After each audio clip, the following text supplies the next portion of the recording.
Hello बच्चों, कैसे आप लोग बेटा। तो आप थंबनेल से समझ गए होंगे पूरी किताब के, यस पूरी एनसीईआरटी के trending most important topics, top 35 questions आपके साथ डिस्कस करने वाला हूं, आपको बताने वाला हूं। तो बच्चों नेक्स्ट 3 दिन स्पेशली बायोनिधि आरआरजी पे अगर आपने सब्सक्राइब नहीं कर रखा है तो सब्सक्राइब करके रखिए, लाइक शेयर सब्सक्राइब कर दीजिए, क्योंकि अगले 3 दिन में मैं इतना कुछ आपको बताने वाला हूं। 90 पेजेस में, 90 पेजेस का मतलब अगर हम A4 साइज की बात करें तो 25-30 पेजेस में पूरी की पूरी बायो आपके रिवीजन करवाने वाला हूं। तो अभी क्वेश्चंस की बात करते हैं, टॉपिक्स की बात करते हैं। Chapter 1 sexual reproduction in flowering plants में से पोलिनेशन, इसके टाइप्स, सारे के सारे एग्जांपल, क्लिस्टोगैमस, चेस्मोगैमस फ्लावर्स क्या होते हैं। फिर एम्ब्रियो का वेल लेबल डायग्राम आप देख पा रहे कितनी बार रिपीट होके आया है। एंड सेल्फ इनकम्पेटेबिलिटी, इसको पूछ सकते हैं method of to prevent self pollination, method to prevent cross pollination. तो क्वेश्चन का फॉर्मेट चेंज हो सकता है, टॉपिक वही रहेगा बच्चों।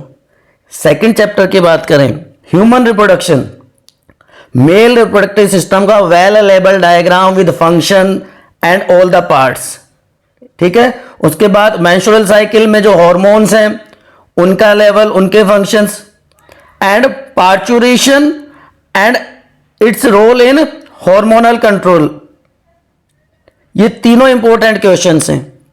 रिप्रोडक्टिव हेल्थ के टॉप 3 क्वेश्चंस की बात करें तो importance of contraceptive methods, amniocentesis क्या होता है, इसको बैन क्यों किया गया, किस लिए इसको यूटिलाइज किया गया था, इसमें एक अमेंडमेंट भी आया है, वो भी मैंने आपको एक्सप्लेन किया है वीडियो में, वो भी आपको देख लेना है बच्चों। And short note on sexually transmitted diseases, इसमें पूछ सकता है कि भाई क्योरेबल कौन सी है, इनक्योरेबल कौन सी है, इसमें आपको कॉजेटिव ऑर्गेनिज्म पता होना चाहिए, बैक्टीरियल कौन सी है और वायरल कौन सी है। सेकेंड यूनिट की अगर हम बात करते हैं, principle of inheritance and variation, तो Mendel's law of segregation, law of dominance के साथ साथ सेग्रीगेशन को भी कर लेना है, ठीक है। डाई हाइब्रिड क्रॉस, उसका suitable example, exception of law of dominance, जिसमें इनकम्प्लीट डोमिनेंस मेनली है, इसके अलावा आप कोडोमिनेंस, प्लियोट्रोपी और मल्टीपल एलिलिज्म को भी देख लेना।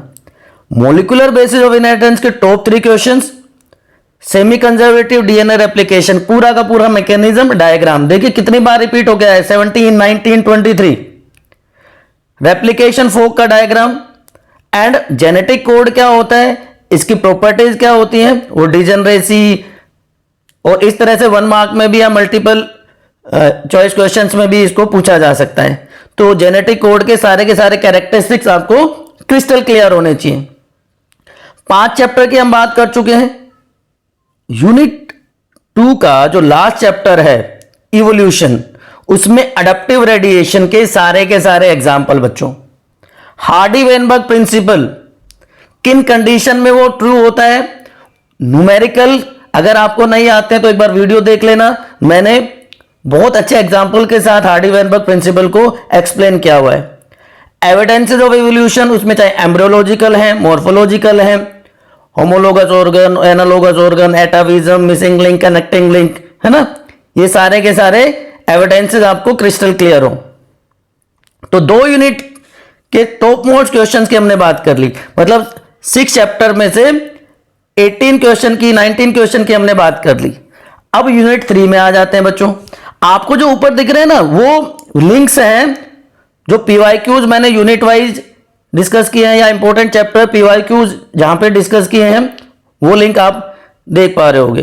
तो इसमें लाइफ साइकिल प्लाज्मोडियम की, एंटीबायोटिक्स की स्ट्रक्चर, एंटीबॉडीज की स्ट्रक्चर, उसके टाइप्स, एंड वैक्सीनेशन, इम्यूनाइजेशन, इसकी सिग्निफिकेंस, टाइप्स ऑफ वैक्सीन, ठीक है, ये सारे के सारे इंपॉर्टेंट हैं। डायग्राम में बार बार आपको कह रहा हूं बच्चों, वेल लेबल्ड होना चाहिए, बहुत अच्छे से डायग्राम बना के आओगे तो आपको फुल मार्क्स के चांसेस बढ़ जाते हैं।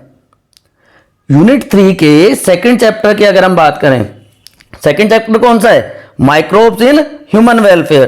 तो माइक्रोब इन ह्यूमन वेलफेयर के टॉप 3 क्वेश्चंस में सबसे पहले आ जाता है sewage treatment, primary and secondary treatment दोनों का दोनों, ठीक है। हाईली रिपीटेटिव है इसके। बायोगैस प्रोडक्शन कैसे होता है, कौन से माइक्रोब्स उसमें इन्वॉल्व होते हैं, इस पे कॉम्पिटेंसी बेस्ड क्वेश्चन भी आ सकता है बच्चों।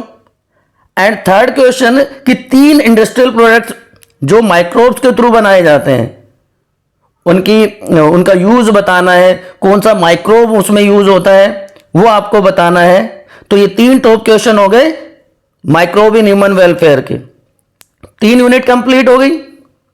यहां तो कोई कंफ्यूजन है तो एक बार फटाफट कमेंट सेक्शन में पूछो कि सर ये क्वेश्चन इसका आंसर कैसे मिलेगा, मैं आपको बताऊंगा।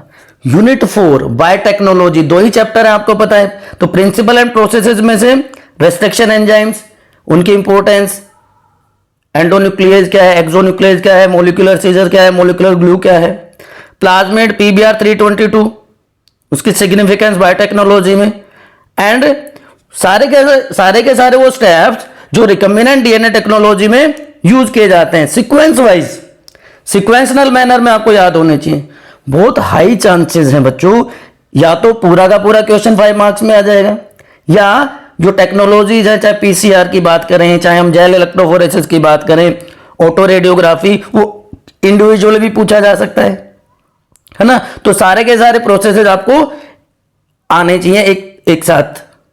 सेकंड चैप्टर यूनिट 4 का बायोटेक्नोलॉजी की applications, BT cotton, paste resistance, ethical issues, genetically modified organisms and application of biotechnology in medicine. Medicine में क्या आ जाएगा आपको पता है, स्पेशली इंसुलिन, एली लिली का रोल कॉम्पिटेंसी बेस्ड क्वेश्चन में आ सकता है। ह्यूमन इंसुलिन को किस फॉर्म में मार्केट किया जाता है, ह्यूमुलिन की फॉर्म में, उसका सारा मेथडोलॉजी आपको क्रिस्टल क्लियर होना चाहिए। और अगर हम लास्ट यूनिट की बात करें इकोलॉजी, जिसमें 3 चैप्टर हैं, organism and population, ecosystem and biodiversity. तो ऑर्गेनिज्म एंड पॉपुलेशन में कुछ पार्ट डिलीट हो गया है, पॉपुलेशन एट्रीब्यूट सिर्फ आपको ध्यान रखने हैं। उसके अलावा बायोडायवर्सिटी, हॉटस्पॉट्स, उसकी सिग्निफिकेंस, पोल्यूशन के इफेक्ट्स, अलग अलग टाइप का pollution, in situ and ex situ conservation, बहुत बहुत इंपॉर्टेंट होने वाला है, बहुत बहुत इंपॉर्टेंट, एंड एविल क्वाड्रेट, वो चारों फैक्टर्स।